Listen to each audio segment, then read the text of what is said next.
At a time when they're needed more than ever, teachers are instead deserting the profession. In fact, there are now so many of them throwing away their chalk and walking out of the classroom, there are few replacements to fill the void. They say the joy has been sucked out of the job and they've had enough of being underpaid and overworked. The lack of teachers has become such a serious crisis in schools around the country, students are suffering. And that's a significant failure for Australia's future. Like, honestly, give me one that's easy. Okay. 1 foot here, try to go like that, and then that, and then that. Okay, your turn. For 14 years, Emily Bruin loved being known as Ms. Bruin. No, other hand up. An English teacher who could have come straight from Central Casting, she taught hundreds and probably thousands of Victorian high school students. No, she's actually doing okay. But then, 6 months ago, she suddenly quit. Fed up, not with the kids, but the system. When I thought about having to go back into the classroom again this year, I was just like, I can't do it. I'm done. I'm toast. When a school loses a teacher as committed as Emily, it's proof something doesn't add up. I haven't looked back. I haven't looked back one bit. I feel like I have more energy for my own children and for my own life. You're not doing much to sell the teaching profession. Look, teaching is a great profession, but it asks a lot of you. I know lots of fantastic teachers that are feeling the same way, just disengaged and undervalued. And like Emily, so many of them are leaving or threatening to leave. The stampede of disenchanted Australian educators is causing serious chaos in the classroom. We're here because we can't accept the crippling teacher shortages, costing our kids opportunities to learn and, more important, costing them their future. Across Australia, children are going to school. Some of them go to private schools, but most of them go to free state government schools. Explaining why there's such a shortage of teachers seems to be a simple lesson. Modern classrooms are nothing like the places of chalk and talk they once were. Teaching in 2022 is vastly different, is much more complex.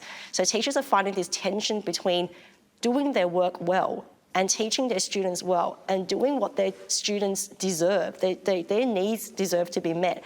But at the same time, schools are stuck in a prehistoric structure almost, like they're stuck in the 1950s. Alice Leong is a teacher who's sticking at it. She has no plans to quit, but she is exhausted. There's a lot of things that are being added on to teachers' work, but not a lot is being taken away. So essentially, we're asking for teachers to do more and more with less resources. And I think that's where a lot of teachers are finding that they're burning out. The clue is he watched the green clouds gather in the distance. As a Teachers Federation representative, Alice has heard too many tales of woe recently. But her own experience at the school in Sydney where she teaches sums up the staffing crisis, as well as the absurdity of not having a solution to fix it. There was one lesson that I taught 4 classes combined. So I had my own chemistry class, there was a senior studies class, there was an Italian beginners class, and the legal studies class that I just had merged because there was no teachers for the other 3 classes. So you were teaching four separate classes? Yes, it was about 80. Alone? Yeah, 80 people in the library. You've got an Italian class with a teacher who doesn't speak Italian? Or you just have no teacher. How can we allow this to happen? What kind of an impact is this having on the students? They're not learning. Yeah, so when you're in a merged class and you're with 3 other classes, you're not really learning effectively. And it's not a one-off. So it's not like, oh, once a year this happened. It's ongoing, it's frequent, it is regular. And it's failing our students. Teachers' working conditions are our students' learning conditions. And we can't separate those two. Being a teacher used to be so much more rewarding. When Emily Bruin first stepped into the classroom, she never wanted to leave it. I think I went into teaching thinking I could make a difference. Often you start with kids in year 7 and then you'd see them grow throughout the years that they were at high school and change and blossom. But as time went on, the demands of the profession grew. For Emily, the pressure peaked just as the pandemic hit. In Melbourne, schools were forced to navigate through one of the world's longest series of lockdowns. It tested teachers and students alike. The time to reflect during COVID about the fact that teaching's so inflexible, that it was becoming very tiring, and that, I just wasn't getting a lot of joy out of it. Of course, it's not only teachers working longer and harder these days. Many jobs demand it. But the perception she and her former colleagues had it easy also contributed to Emily wanting to get out. A lot of people out there go, what do teachers have to complain about? They get 12 weeks leave. They can clock off at 3:30. Yeah. You know, they've got a good work-life balance. Yeah. What have they possibly got to complain about? Yeah. I think it looks like that from the outside, but the reality is that, you're getting there quite early in the morning. Often you're not clocking off at 3:30. Being in the classroom is one thing, but behind the scenes, you are spending hours working with other teachers, developing curriculum, planning, going to meetings. You just have to be all over everything. The role of a teacher these days, John, is all-encompassing, isn't it? Yeah, it's become infinite, which is a challenge for a teacher. John Marsden is best known as a prolific and acclaimed author of children's books. Less well known, he's also an inspirational teacher and principal running his own school on the outskirts of Melbourne. He knows better than anyone the extent of the problem. Is there a teacher crisis at the moment? Yeah, it's very hard to find teachers at the moment. A few years ago when we advertised for teachers, we'd get 40, 60, 80 applications. Now we get 3 or 4. Really? It's been a dramatic drop. That's a dramatic drop. What's driving that? There's such a bad press about teachers. There's so much negativity about the profession and about the occupation that people are scared away from it, where they shouldn't be, because it can be wonderful and should be wonderful. Hi guys, how are you doing? Over his 40 years in education, John's seen a lot of changes. But most worrying, he says, is that teachers are now expected to be de facto parents to their students. By default, schools are being charged with doing all kinds of things and taking care of everything, from giving consent in sexual relationships to learning how to program a computer, to learning how to swim, to learning how to speak a foreign language.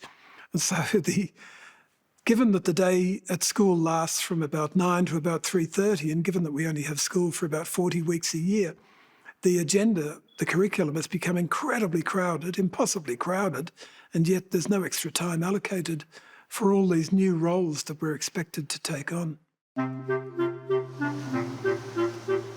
Emily Bruin couldn't agree more. And as much as it hurt, she knew she needed to break free before teaching broke her. I think towards the end I felt really resentful of my job. I felt like it was taking too much from me. It is frightening that there are lots of good teachers leaving in droves, I think. I think that the government needs to take a good hard look at why that might be happening and do something about it.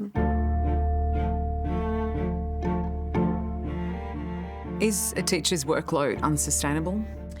Look, I think that there is more that we can do, and I think when I speak to different teachers... Is it yes or no, though? Is it unsustainable at the moment? Being able to produce the future leaders of the world is something that I don't think you'll get in any other kind of career. We're teaching kids to be lifelong learners. I want to be the teacher that I needed. Teaching's a calling, and it is a calling. These mostly first and second year master's students at the University of Wollongong hope to become some of the teachers of tomorrow. They're passionate about the profession and can't wait to get into the classroom. They know what they're doing is important and also reckon they understand the difficulties. These kids, this current generation, We are educating them to be future leaders of this country. If we're not educating them, what's going to happen to the country? We've seen lots of headlines about a teaching crisis. Is there a teaching crisis? Yes. Yes. Yeah. I mean, at the school that I'm placed at, on one day they had 21 teachers down. You can't run a company like that, let alone educate people and run a school. It could be the idealism of the young, maybe even a little naivety. But they're determined they won't be quitters. Within the first 2 weeks, you're in placement. So you get a really good picture of what is going to happen. And I think that is a real eye-opener. I don't think that a lot of people realise there's so much going on in the classroom. You hope that the profession treats you as someone who's willing to answer a calling and, respects you accordingly. Does teaching have a bright future, or is it as grim as what we're seeing at the moment with, this crisis? I think we're starting to realise that being a teacher takes guts. And we're seeing more people with guts coming into teacher education and becoming a teacher. So I think the future is really bright. For the sake of Australian children, the hope is they're right. The current reality, though, is not so rosy. In schools around the country, teachers say they're overburdened and overlooked, and they're deserting the classroom in droves. I want the future teachers to say, I am paid enough that reflects my expertise, I am paid in a way that reflects the complexity of my work, and I am supported with enough time and resources to be able to teach the students well. High school science teacher Alice Leong is just one of thousands who've gone on strike in New South Wales, demanding a better pay deal and improved conditions. We want the government to pay us the pay increase that's required. We need a competitive salary, and we also need more planning time to attract and maintain the teachers we need. 1, 2, 3, 4, not enough teachers, we need more.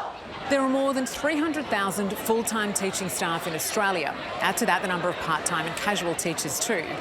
But the number of people entering the profession is dropping off, and many tell us that's because teachers these days are expected to do much more with less time. Teaching has become an undesirable profession, it seems, because the pay simply doesn't match the expectations. And teachers are telling us that until the people in power start listening, you could see more of them ditching the classroom and taking to the streets.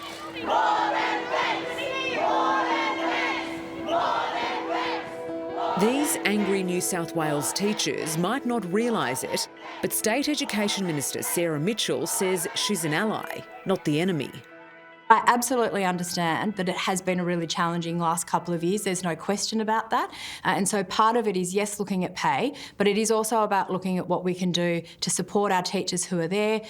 We are serious about that work. I think we've got a way to go, but I think that we are on the right trajectory by listening to our staff around some of those issues. The numbers of people interested in becoming a teacher are dropping off. Are you concerned about the attrition rates? Look, in the industry? I think what we need to be doing is talking up the positives of teaching as well, and the fact that it is a great career. But you can't just talk it up for the sake of it because you want to attract people to the industry. You need to talk it up because the staff feel valued and actually want to be there. Yeah, I mean, which isn't what we're sensing at the moment. Well, what I would say though is that we are seeing a decrease of people who are choosing to take up those teaching degrees, and I think we do need to ask questions as to why. And that's not an issue that's unique to New South Wales. That's nationwide. Ultimately, it's the students here who are at grave risk of not really getting the education that they deserve, that they should be receiving. And when you've got teachers conducting classes of up to 80 students in them, I mean, that's unacceptable, isn't it? Yeah, I mean, that's not happening in every school every day. But no, it's not every day, thank goodness, but it's happening. But I appreciate when we do have those challenges. But like I said, that's why we've got to work closely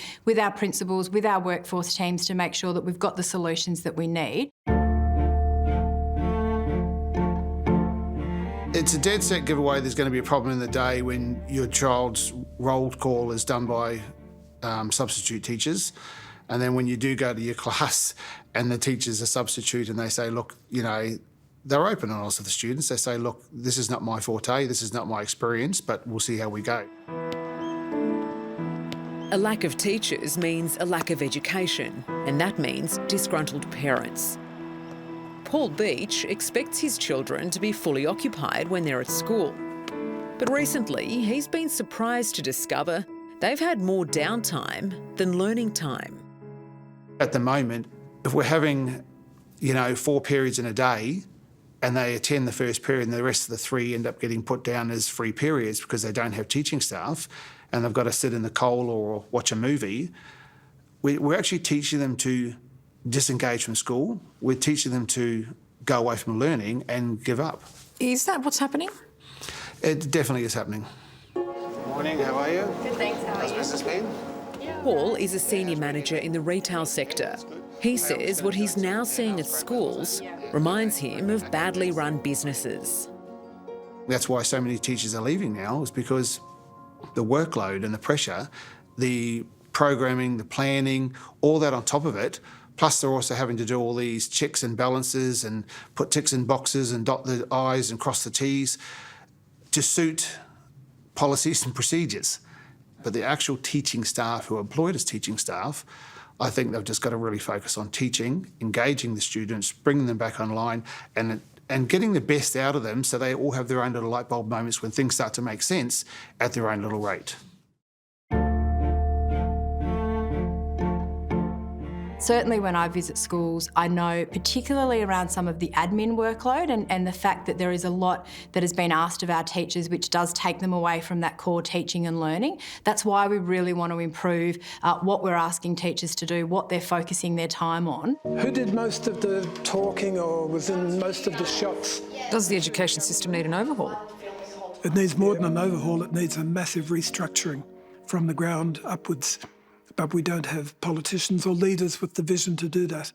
In the whole history of Australian politics since Federation, we've had only 2 ministers of education who've had some knowledge of education because they've been teachers for a couple of years each. But beyond that, we've had rock singers be ministers of education. We've had experts on the Murray-Darling irrigation system be ministers for education. These people know nothing, and yet we're expected to listen to them and take notice of what they say.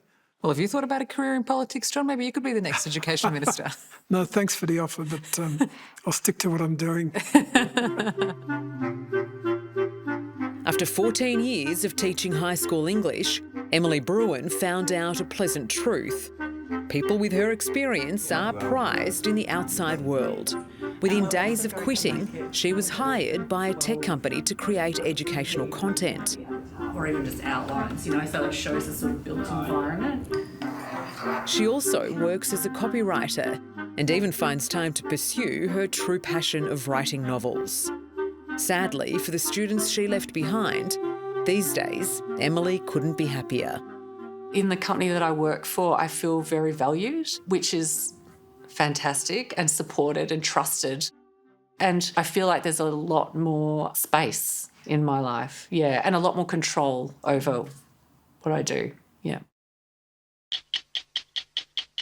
Hello, I'm Sarah Abo. Thanks for watching 60 Minutes Australia. Subscribe to our channel now for brand new stories and exclusive clips every week. And don't miss out on our Extra Minutes segments and full episodes of 60 Minutes on 9now.com.au and the 9Now app.